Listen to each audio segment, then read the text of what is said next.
Brodes Media. Yo, before we jump into the action, let me tell you a little something about my friends over at Green Lawn Fertilizing. Brooklyn daydreams about her lawn every second of the day because she wants to play. And I haven't done a good job at taking care of my lawn. So what did I do? I called the experts over at Green Lawn Fertilizing. They sat me down. They became essentially family. It's unbelievable. The communication, the relationship, it's so strong. And bada bing, bada boom, they're giving me treatments every X amount of weeks to make sure my lawn is going to flourish and be the most beautiful lawn that my daughter has ever been able to see with her two own eyeballs. And let me tell you something. You got to make sure you join me. And the first round is so important to lay the groundwork that Green Lawn Fertilizing is offering 2 free treatments and 10% off for you right now. They are based in the Philadelphia area and best in the market. Experts in New Jersey, Pennsylvania, and Delaware. It's unbelievable how knowledgeable they are. They've created their own custom blend to make sure your lawn is rocking the way that it needs to. So make sure you check out the link in the description, which will take you right to their website through me. It'll say, hey, Brodes sent me here. Make sure you check them out and get started. Green Lawn Fertilizing. Do not be a fool. Make sure your grass is as beautiful as mine. Yo, good evening, everybody. Welcome on into Bleacher Report. We had big news pop off earlier this morning. Howie Roseman, the Philadelphia Eagles, will be picking up that 5th-year option for Jordan Davis. Now, the question becomes, was it the right decision? And I think it was. Look, it came down to the wire. They had to make a decision May 1st. We are one day leading up to it, so they needed to come up with an answer soon. It's one of those things where if you had them on a lie detector test, I'd imagine the Eagles front office would say they wish he played more than 37% of the snaps last season. That's essentially 1/3. It's a decent high first-round pick who's only able to be on the field and be effective for 1/3 of the snaps in a Super Bowl championship caliber run. You would hope that there would be more to what he provides. With that said, he doesn't do nothing. With that said, he's got an awesome role that he succeeds in as a big, beefy man standing next to Jalen Carter, and he can stuff the run and be a force. It's just, can you add? Can you get pass rush ability? And in the playoffs last season, there was that. And if you are going to shore up your secondary with guys like Cooper DeJean, we'll see what Makuba can do. But if you have Zach Bond bringing him back and he's playing at a high level, Quinyon Mitchell, when Jahad Campbell can get healthy, if he's able to be all over the field and really force the quarterback to have to read through his progressions because there's just so much stickiness involved with your secondary. It's just, hey, there's time for even guys like Jordan Davis on the defensive line to get to the other team's quarterback because they don't know what to do with the football. There's no room. The coverage is so excellent. There's so many guys glued to the opposing team's best skill position players that they're hesitating. And when the other quarterback hesitates, then it buys time for even a Jordan Davis to be able to perform and get to the QB. Because guess what? Late in the playoffs, he did. And I don't know how much of that is, let's say Super Bowl, for example, you're up big. NFC Championship game, you're up big. There's only one thing the Commanders can do. There's only one thing that they can try and do when they're down 1 billion points on the road with a chance to go to the Super Bowl. That's air the ball out, try to make up points as quickly as you can. So, of course, Jordan Davis is going to execute. Like, there's that side of it, too. where your coverage is great, or it's just circumstances, time and space, if you will, just recognizing where Jaden Daniels was, where Terry McLaurin was. They were so desperate. There was only one thing for them to do. And if that's the case, then of course, Jordan Davis can be out there and maybe have his numbers pop a little bit more. I can't run away from that being a reality. Now, I still think it's worth it because even if he doesn't have an expanded role on third downs and he doesn't play more snaps, if you got to pay Jordan Davis $13 million in 2026, look at what Milton Williams got. Milton Williams got a ridiculous payday from the New England Patriots. It's not the worst case in the world if he's what he was last year again, and that's what you pay in 2026 for him. And keep in mind how he's going to try and probably stretch out that cap hit anyway, so it's a little bit different on the books. So we'll see exactly what buttons he pushes. But you got to remember this. Howie Roseman likes to operate with the idea of, with the worst case scenario, this is what we have. So this is the floor. And I feel like they are very comfortable with Jordan Davis, at worst case, being who he is with zero development, which is probably not going to happen as a 25-year-old defensive tackle with still so much to learn, playing under Vic Fangio, knowing he's hungry and determined to probably get a nice fat payday, and the fact that this was somewhat up in the air and in question as it is, whether they were leaning towards doing it or not. It wasn't an automatic, no-brainer, lock it in the first second they could have made it available. So maybe that's inspiring to Jordan Davis to keep kicking it into gear. But even if that somehow doesn't happen and he is who he is, worst case scenario in 2026, having $13 million and the fifth-year option, we can work with that. We can make that work. We can survive big time. And I don't really discredit that way of thinking. Let's put the shoe on our feet, if you will. Let's say they didn't do it. What are the pros? Motivation, right? Motivation. And if he ends up not being solid and not growing, then you don't have to worry about him in 2026.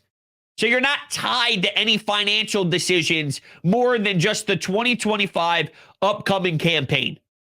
And yeah, I'd imagine that you look in the mirror and realize, I got to bring it. I got to hit the weight room differently. Not only do I have to work on my technique and my ability to get through to create and generate pressure through the interior, but I can work on my conditioning as well, which can then help me to get on the field more. So I'm playing more than 37% of the snaps, which, by the way, was a drop-off from where he was the year before. How much of that is Vic Fangio just being honest with his assessment? Yo, Bryce Huff, you suck. You're not even playing. I don't care about your money. I don't care about your contract. You suck. You're not even going to dress for the Super Bowl. And this could be Jordan Davis or Vic Fangio saying to Jordan Davis, this isn't Matt Patricia and Sean Desai anymore. Here's reality on where you fit. And unless you do some improvement and get some improvement going in the offseason with your conditioning, this is who you are.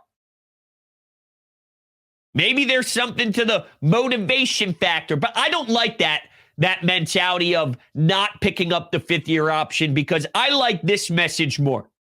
Yo, Jordan, we believe in you. We believe in you. No, it's tough love. We got work to do, but there's no doubt about it. We believe in you. We saw you rise to the occasion generating pass rush. Forget the context for a second, but when you sit down in the office and you discuss how you're going to move forward with Howie, if you're Jordan Davis, when you hear that, I think that could actually help out with motivation more. And you're not just doing it for strictly that. I think they do believe in his ability, but I think that could help the morale more, where it's a brotherly love type of push in the right direction and not so much, yo, screw you. You didn't live up to the expectations. Sorry, dude, we're not picking up the fifth year. Sorry, get your ass to work and we'll see you at camp. No. I like you're a big part of this. You've been around for a few years now. We're looking for a very important culture. You help us with that culture when we bring in these young SEC kids. We love it. Let's go. Let's go. You're a part of this. I like that message more. Now, I also wonder how much of this is benefiting him, Jordan Davis, that is just with the timing of it all. Losing Brandon Graham, losing Milton Williams, losing Josh Sweat. At any point with the number game, is it just something that you feel comfortable with, knowing that this is a guy who's been around the block? He knows what it means to be a Philadelphia Eagle. He knows what it means to be a part of a championship caliber team. We're losing a lot of men on this line. We can't have another one because now really, I mean, it's already sort of in trouble on how you're going to replace a Milton Williams. And is your 4th round pick from Nebraska going to slide in as a 7-sack guy from the interior in college? As a 24-year-old, by the way. So he's only 1 year younger than Jordan Davis, who's got a Super Bowl already in his back pocket. Oh, by the way, a couple years of NFL experience as well. So, let's not act like he's a 32-year-old where this is a very questionable decision. There still is a lot to go. And at 25 years old, while I would imagine I would have thought that he would be maybe a little bit farther ahead than his percentage of snaps, there's still, plenty to go here. And some of it might just be, this is naturally your size. For example, and I hate to spin it this way, but with Joel Embiid, we always say this, that, the other about him not staying upright. And the truth is, when you're 7'2", when you're that big, when you're running up and down the floor, jumping with your knees and landing on that weight, I hate to break it to you, but it's inevitable that you are probably most likely going to have some knee issues over the years. And there's reasons why a lot of big men don't last in the NBA as much as we would like for their careers to last, and they seem to get cut short.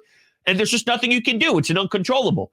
I'm wondering, it's a little different. It's not apples to apples, but with Jordan Davis, his size and who he is as a bigger man, as a defensive interior lineman, is this just the experience of Jordan Davis where we're not going to get more out of him, where we see Jalen Carter disrupt at an elite level? We see him get into the backfield and cause trouble before the quarterback is even able to look through his first read. He can't even get his eyes set. He can't even get, his mind to process 0.1 of what he wants to try and process before Jalen Carter has his hands right underneath of his damn helmet and bringing him to the ground.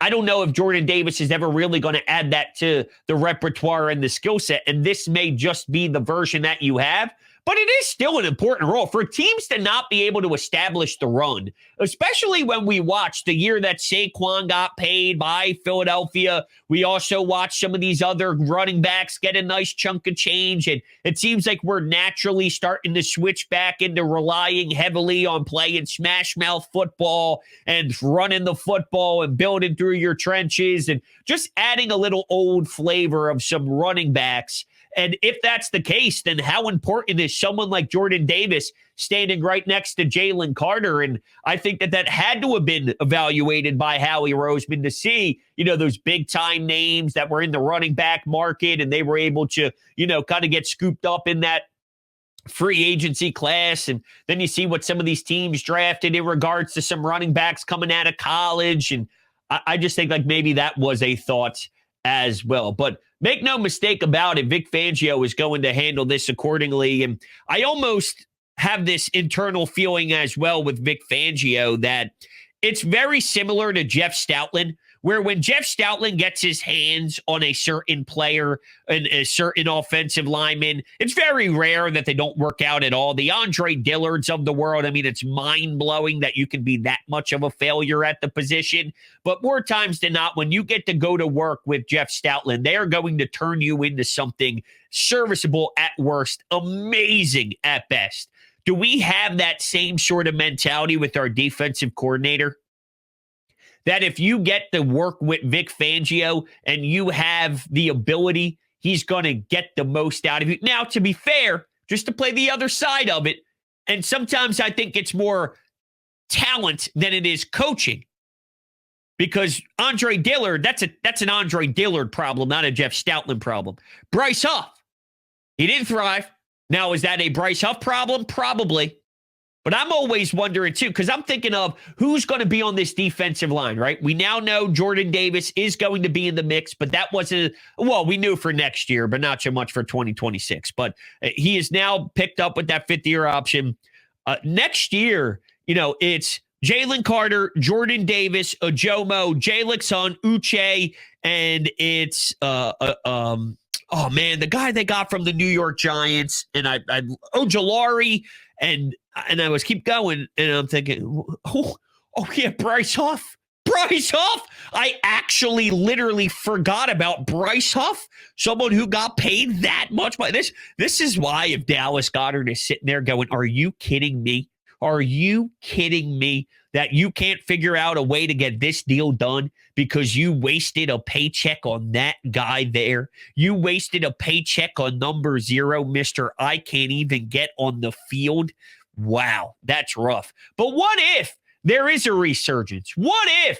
And I'm not going to say it'll be a double-digit sack type of year for Bryce Huff because I don't think that's ever possible, honestly. But can you get and that's what he did with the New York Jets, by the way. If you forgot, there was a season where that happened, which is just crazy. Can you get 5? Think about how impactful 5 would be from Bryce Huff compared to you don't even deserve to put your hand in the dirt. It's crazy. It really, really is. Crazy. But if you get him added to that wave, that's more pass rush. Jordan Davis maybe adds pass rush. I just don't know how much I'm going out on a limb saying I'm going to project him to start stuffing the stat sheet. I think he's just a guy that's a meat and potatoes guy, a guy that is very capable of doing things that don't show up on stat sheets that matter, but he's also not as spectacular as some Eagles fans make him seem. It's somewhere in the middle. Because some are saying, what do you mean you don't give the fifth-year option? Jordan Davis! When we talk about the Howie Roseman slam dunks of draft picks over the last 4 or 5 years or so, Jordan Davis is always slotted in there. And I don't know if I can call that a slam dunk. Now, is it a horrendous, hot garbage, terrible bust? Of course not. No, he's an NFL player, okay? But was he projected to be more? Yes.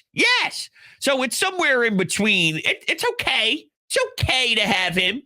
But some Eagles fans put him on this. Yeah, I was a home run by Howie, just like Jalen Carter, just like Devontae Smith, just like this guy, just like that guy. Well, I don't know about all that, but I do think he's worthy of this fifth-year option. Now, he ended up having 1 sack last season in the regular season.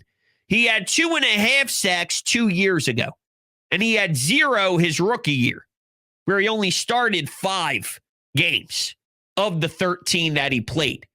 He started all the games. But see, starting when you only play 37% of the snaps doesn't really tell you the full story. So yes, he technically does start a ton, but he doesn't eat up as many snaps as you would like for him to eat up. But if you go back to his playoff performances, that's where the sacks really seem to be something that they are holding their hat on. And you've heard how we reference these 2 games, the Super Bowl and the NFC Championship. But remember, the score is 55-23.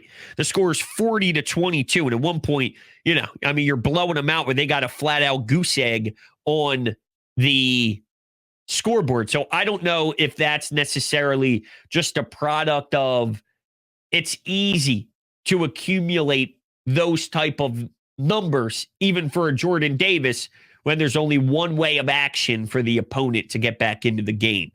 It's going to be a lot different if the score is 17-17 in the third quarter. If the score is 20-20, the other team has the football, and you're in a grind of a game at home, or you're on the road and you got to get after it. Is he going to be making that same level of impact in the pass rush department? Because that's what they're looking for. The Eagles want him to take steps there. He already does what he does very well. He does what he does effective and efficiently, without a doubt, 1,000%. But just like anything, no matter what you do, whether it's sports, whether it's in the business world, whatever it is, you're always looking for that next thing where, okay, it seems like you're excelling here. How do we take this and maximize it? right? Whether it's social media. Hey, we're kicking ass on Instagram. Hey, we're kicking ass on TikTok. How do we take this and improve on whatever social media platform you reference? Hey, we're doing really well on YouTube. Can we get our YouTube shorts going? We've been using our reels on Instagram, our TikTok. How do we do that? Well, hey, Jordan Davis, you can stuff the run. You can play next to Jalen Carter. You can eat a lot of space. You can be hard to move. But is there a way that you can help us with the loss of Milton Williams so we can take that 37% snap percentage and bring it up to maybe 45 so you can play half hour snaps? That's a big difference from almost 1/3 to half, which then takes a big load off of the Ajomos of the world, which are asking him to take a significant jump in his career. Same applies to a rookie. If we're talking about the most recent draft, you know, you're like, hey, Rook, we need you here. You had 7 sacks in the interior at Nebraska. We need you more. You know, it allows those guys to have less pressure. But maybe listen, if that's what they do, if a Jomo can generate, if anybody that you bring in can generate more, and that's their staple, that's their foundation, then maybe it's not too much to ask them to do it, because that's what they do.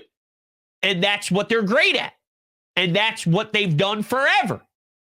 So maybe it's not really about, asking them to do way too much when you just miss out on so many bodies from last season. Maybe I'm overthinking this. Maybe if everybody just excels at what they're good at, while always improving, but it doesn't need to be from point A to point B all the way within 1 second. Maybe Jordan Davis gets halfway there this year, where, all right, I can live with that. It's not where I want him to be yet, but that it's definitely moving right. It's just at a snail pace, a slow pace. Maybe it goes that route. But you can survive that with some of the other new pieces and new faces that you brought in that can help fill the void of a Milton Williams and anybody else. And then you also have a new wave of pass rush too, though, with Jahad Campbell whenever he comes back. And you have that. But there has been some interesting conversation, and I'll probably save this for tomorrow, about exactly what the injuries are like for Jahad Campbell, because it's a lot more significant than maybe what we originally thought. And I knew that, but it's even more significant than I thought, even though I knew it was more significant than I thought. Does that make sense? Because it makes sense to me. All right, with that, you guys are the best. I love you. We will talk again tomorrow, same time, right here on Bleacher Report. And unless anything newsworthy breaks, then maybe we can definitely start with that Jahad Campbell stuff and more on where this team goes as we look ahead in the offseason. Thank you guys all so much for hanging out with me. Go Birds, and have a great rest of your evening.